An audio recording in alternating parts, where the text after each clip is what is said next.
Welcome to my channel. Thank you so much for stopping by. I'm glad you did. This is like life update part 1. My experience being out of home. If anyone's looking to make a decision, things that you should consider. Conversation with someone, I'm just like, oh, I don't live with my parents anymore. I don't live at home.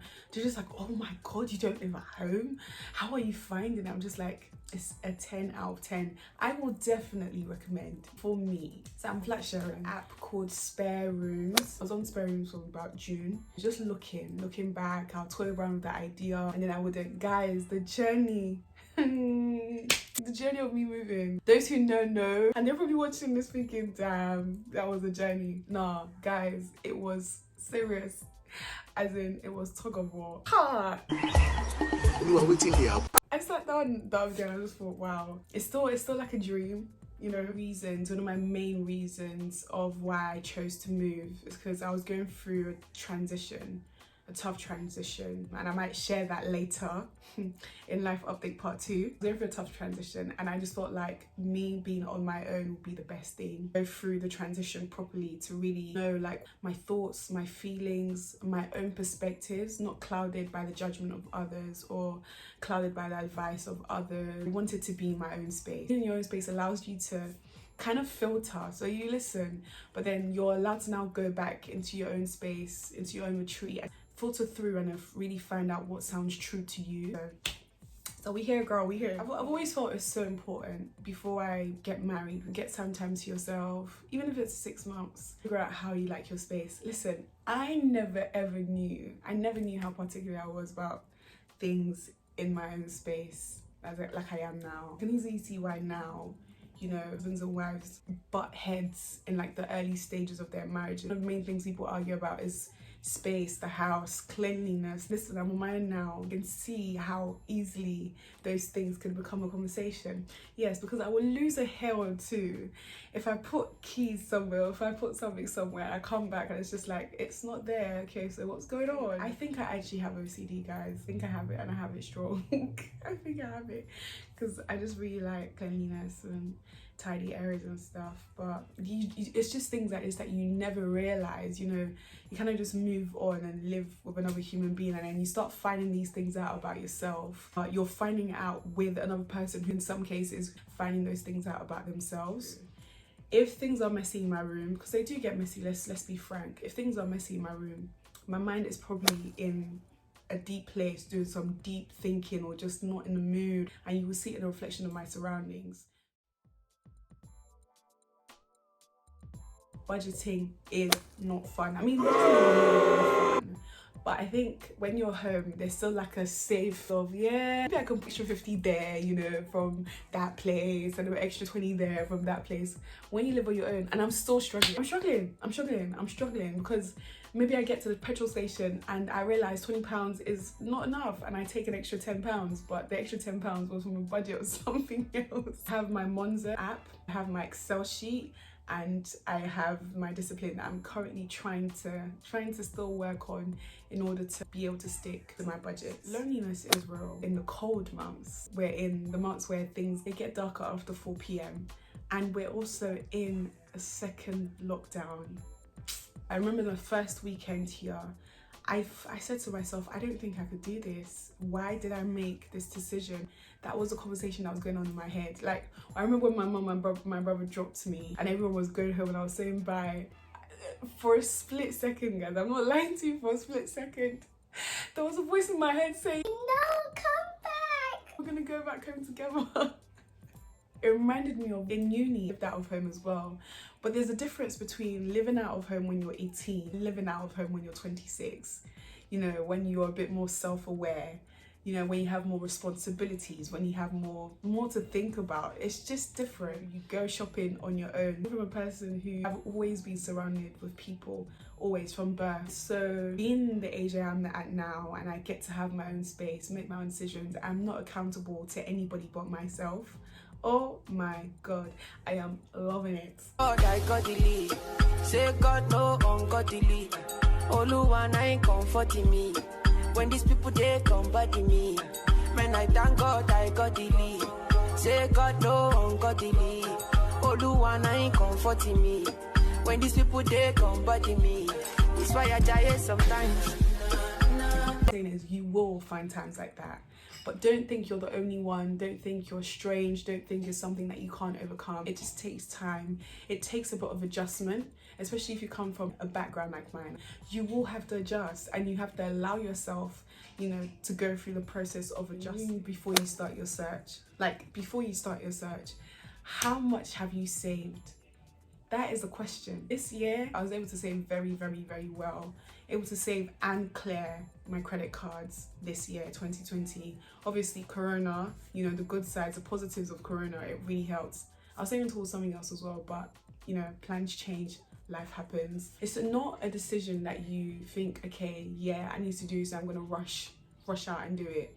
Me, it took months of thinking, and I did say fighting. In terms of your finances, yes, it would hurt a bit because you're living out of home and you have to pay, in some cases you may have to pay more rent. Just adulting, and to do is £10, but to even is an extra £5. So you will feel it financially, your pocket will feel it. Or you might just have a job that just makes you think, I'm not even feeling anything, I'm doing a lot of saving. And for me, my mental, my emotional, my spiritual, every other aspect of me is thriving.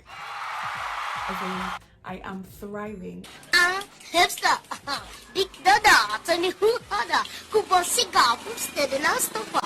So I don't see it as a negative. My pocket is feeling it, but every other part of me is thriving. So I don't mind making a sacrifice. After paying your personal bill, after taking out your rent, how much do you have after? I would say at least have £400.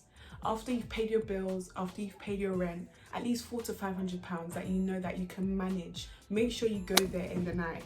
Fair enough, you go there in the day, everything looks bright, everything looks pretty. Most people are at work, you know, people are indoors, it's during the day. But when you come at night, you can really, really see the area of what it is.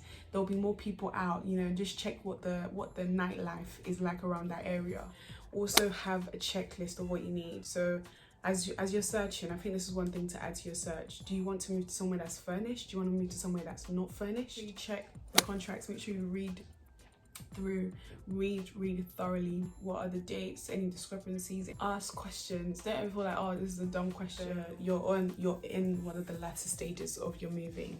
You've got the keys now. The next thing you do, yes, you put your stuff down. If there's any cleaning you need to do, this is the time. But take an inventory of whatever's broken. And I didn't have to have much of this, but I'm just thinking, you know, moving somewhere, if you're moving somewhere, especially if you're moving somewhere on your own, you're not flat sharing, the whole building is going to be yours. Take an inventory of whatever, what's broken, what's fixed, what was the gas reading, what was the meter reading, are the lights chipped in any way, is there a stain on the wall? Take an inventory before when the time comes that you're moving, you can say, these things were there prior to when I moved in. They weren't there because of me. And so the cost does not need to come out of my deposit. Fakati, the baton. Linking back to why I said it was a fight for me to move out of the house in the first place. It might not go down well in the ears of some of your family members. Whew, my days. Because not everyone's going to understand your every move in this life. And if you think every move in life I make, people have to understand or people have to agree, oh my God, if you wait for the validation of people, and I can tell you this because I am unlearning. I told you, I think I said in one of my videos that I am a recovering people pleaser. If you wait for the validation of people before you make your decision, my dear, life will pass you by because you will keep on waiting. Even those who love you the most might not be able to wrap their heads around it. And that's okay. That is fine. You understand it? Cool.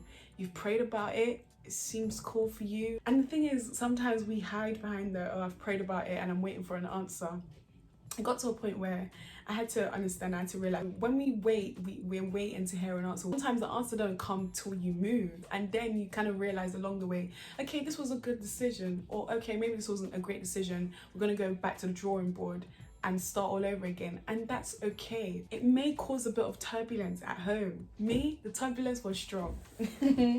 As in the position, was strong. It got to a point where I even changed my mind of moving. As life will have it, things happened, and you know what, I was just like, yeah, I'm gonna move, and I moved. I have to keep on having the conversations. Yes, they're not comfortable, but they're necessary. Your growth is necessary. Your blossoming is necessary. Your development is necessary. Your happiness is necessary. Your peace of mind is necessary. You being able to think for yourself, you being able to know yourself as an individual is necessary. And now I'm happy. I am so happy that I made that move. You have to understand, if your loved ones don't see reasons behind the decisions that you're making or don't agree, sometimes they're not doing that out of a place of malice. Sometimes where we have those loved ones that, you know, for example, it was my mom that she just didn't get the reason why I wanted to move. She just didn't understand. This is not what a man do. It can't be possible. And she made that clear. Yes, she made that very clear. I said that to say, if a decision feels right for you, if it feels good for your growth spiritually, mentally, emotionally, if it's what sits very right with the direction you feel like your life is going in, please do not tie yourself to the thoughts of, oh, it might be a mistake, or oh, I'm not sure. Take the risk. Take the risk. The only thing I'm struggling with is cooking on my own. Let's not talk about it. I dislike cooking. It's one of the activities that just makes me tired whenever I think about it. I love to eat. I'm a big foodie.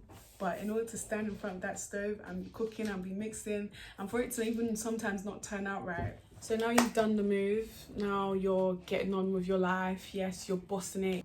What are the things that you need to do? What are the things that I've been doing anyway? Number one, stay connected to home. Just because you've left home does not mean you've left them goodbye, you know, bad riddance to good rubbish, or whatever they say, good riddance to bad rubbish, or whatever they say. Stay connected to home. Be proactive with friends. To be proactive about making new friends, proactive about, you know, keeping up and staying connected with the ones that you already have. If you want to combat your loneliness, one way to do it is staying connected with the people that you already know. Going to a friend's house, catching up on the phone, or catching up on FaceTime, you know, those things too also help. Create a routine. Routines are how we get through life. Routines help all the time. Usually at home working, reading, watching a movie, listening to music, just doing things that take my mind away. Make your new house feel like home. You know, the way you decorate is really important. My space, as I said earlier on, I feel like it's a reflection. My surroundings are a big reflection of me. So I like canvases. I love love. I love plants. I love candles. It just feels like my own little space, and I just love it. Even things like fresheners, you know, air fresheners that you have, make your house feel like. So yeah guys, thank you so much for joining me. Thank you so much for watching. If you are still watching till this time, you are the real MVP. Please remember to like, comment, share and subscribe, and I hope that you've enjoyed this video. If you are looking to move out, or if you moved out already, leave your experience down below. Are you excited? What areas are you looking at? Do you have any fears? Do you have any doubts? And if you've moved out already, how are you finding it? Is there something that I said that you don't agree with? Is something I said that you do agree with? Let's talk down below. Let's engage. I will see you guys in my next video. Bye.